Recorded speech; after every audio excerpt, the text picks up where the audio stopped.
Hi everyone, Lepri Probst, owner and head instructor here at Lepri Brazilian Jiu-Jitsu in Knoxville, Tennessee. Today we're going to show you more of a movement than a technique, but it's one of the most important movements you're ever going to learn in Brazilian Jiu-Jitsu.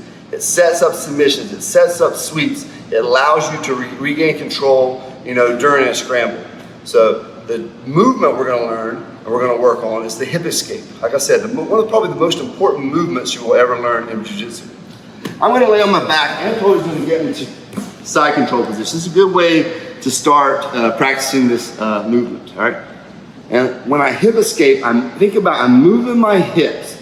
I'm never trying to move my opponent, all right? I'm pushing against my opponent, but it's always easier to move yourself than it is your opponent, all right?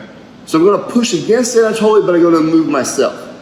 He's in side control. I'm going to frame his head. I'm gonna put my wrist on his ear, connect his ear to his nose with my forearm here. Make him look away. This elbow is gonna come right inside the hip to where my forearm is pushing against his hip, all right? This is just a frame to keep Anatoly from following me, all right? Because as I move away, he's gonna wanna follow. This allows me to, keep the space that I'm gonna create.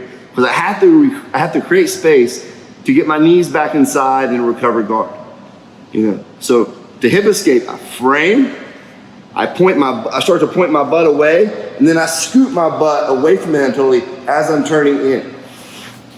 Right. So I created all this space here. Right. Now I have enough room for my bottom side knee, which would be my left on this side, and I pull my knee into its hip. Okay. Now my knee's in, I still need to recover guard.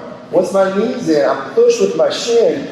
I start making grips so he can't get away. I start squaring up. My foot's still caught. So I keep moving my hips. Hip escape, out the other direction.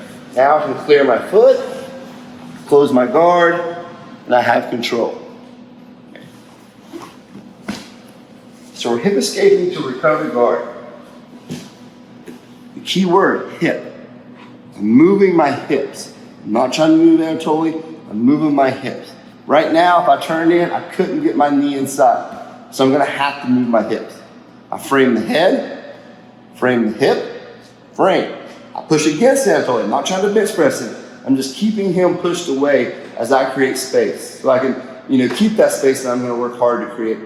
All right, start to point my butt away as I push with my feet and scoop my hips away. My knee comes in, inside the hip. Once my knee's inside the hip, now I need to start thinking about making my own grips. The collar's right here. You see my right hand, collar's right here. I can start making grip here. I can start looking for a grip at the armpit. I want to start making grips because I'm going to start creating more space. I don't want him just to get away. Push with my knees, start squaring up, pulling my foot inside. Foot still stuck. I'm going to move my hips out the other direction. Allows me to clear my foot, close my guard. Now I regain control with a closed guard position.